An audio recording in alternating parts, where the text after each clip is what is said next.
বন্ধুরা আজকে বানাবো আমি একটা টিফিন রেসিপি। এটা গাড়িতে নিয়ে যাওয়ার জন্যে, এটা বাইরে যাবে।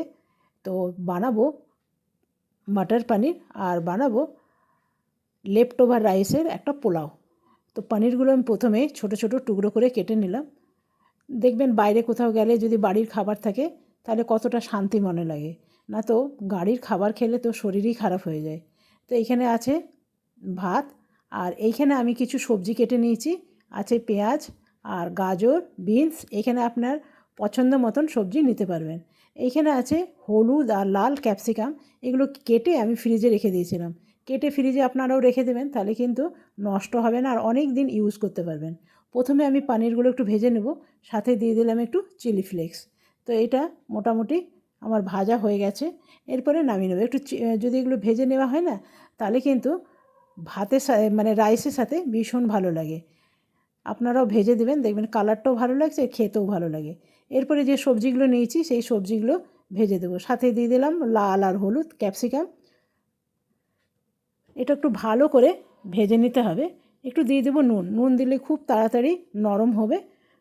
এটা দেখুন ভালোভাবে ভাজা হয়ে গেছে। বেশ অনেকক্ষণ ধরেই ভাজছি। এরপরে দিয়ে দেবো আমি ভাতগুলো। তবে ভাতগুলো জানেন তো, রাইস যদি এমনি ফ্রাইড রাইস করেন তাহলে একটু বাসি ভাত হলেই ভালো হয়, তাহলে কিন্তু ভীষণ সুন্দর হয়। আর টাটকা করলে কিন্তু ভাতটা একটু নরম হয়ে যায়। দিয়ে দিলাম নুন। নুন দিয়ে ভালো করে এটা মিলিয়ে নিতে হবে। দেখুন তো কী সুন্দর দেখতে লাগছে, দারুণ। এটা দেখতেই ভালো লাগছে। এরপরে এখানে আমি দিয়ে দেবো একটু গোলমরিচ। কাঁচা লঙ্কা দিলাম না। কাঁচা লঙ্কা যদি বিনস আছে না, কাঁচা লঙ্কা যদি মুখে পড়ে তাহলে কিন্তু মানে ভালো লাগে না, খুব ঝাল ঝাল লাগে। এখানে দিয়ে দেবো চিনি। একটুখানি চিনি দিলাম, তাহলে কিন্তু ভাল লাগবে। এরপরে আমি যেটা দেব সেটা হলো সুইট চিলি সস। একটুখানি দিলাম। এটা পুরোটাই আমার নিজের পছন্দ মতন করছি। এটা দেবো একটু সয়া সস। ব্যাস, এটা সয়া সস দিলে ভাতের কালারটা আরেকটু সুন্দর হয়ে যায়, ভালো লাগে। তো এটা দেখুন মোটামুটি ভাজা হয়ে গেছে। এরপরে আমি দিয়ে দেবো পনিরগুলো। তবে পনির আরেকটু দিলে আমার মনে হচ্ছে ভালোই হতো। আর এটা খেতে যা ভালো হয়েছে না বন্ধুরা, দারুণ, ভীষণ সুন্দর হয়েছে। এটা আমার হয়ে গেছে। এবারে নামিয়ে নেব।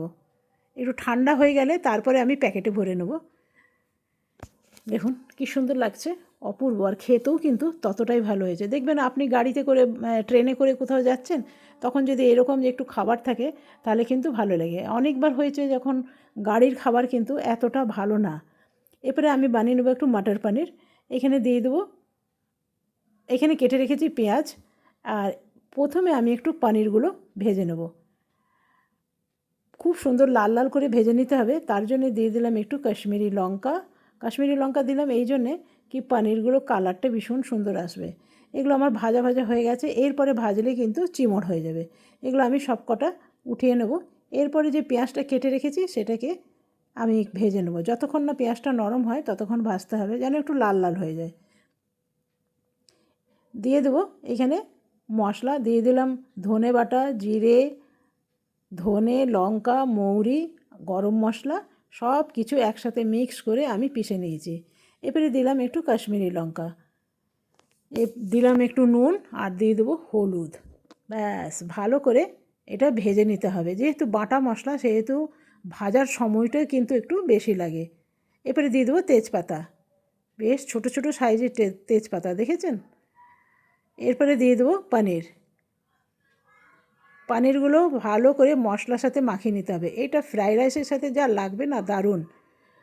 এরপরে দিয়ে দেবো মটরগুলো আগের থেকে আমি সেদ্ধ করলাম না, কেন কি এর মধ্যে জল দিলেই কিন্তু সেদ্ধ হয়ে যাবে।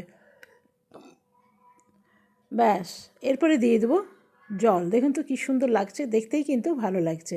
তবে যেহেতু এটার মধ্যে আলু দেওয়া নেই সেহেতু সেদ্ধ হওয়ার কোনো ব্যাপার না। ঝোলটা একটু ফুটলেই নামিয়ে দেবো। তবে আমার কাছে ধনেপাতা নেই, আপনাদের কাছে থাকলে দেবেন। আমার গাছে আছে, যেহেতু এখন রাত্রেবেলায় সেহেতু আর উঠালাম না। তো আমার তরকারিটা একদম তৈরি হয়ে গেছে। এরপরে এটা নামিয়ে নেব। একদম প্যাকেটের মধ্যেই নিয়ে নেব। এইরকম একটা কন্টেনার নিয়ে নিলাম, যেগুলো বাইরে নিয়ে যাওয়া যায় সেই রকমই একটা কন্টেনার নিয়ে নিলাম।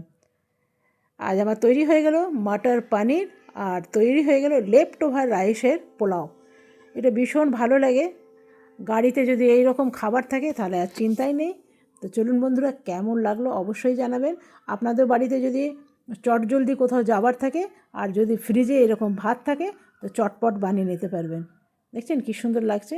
আপনারা চাইলে এখানে মানে কাজু কিশমিশ সেটাও দিতে পারেন, সেটা দিলেও ভালো হয়। আর পানিরের তরকারিটা সত্যিই খুব ভালো হয়েছে। আজকের মতন এখানেই শেষ করলাম। ধন্যবাদ।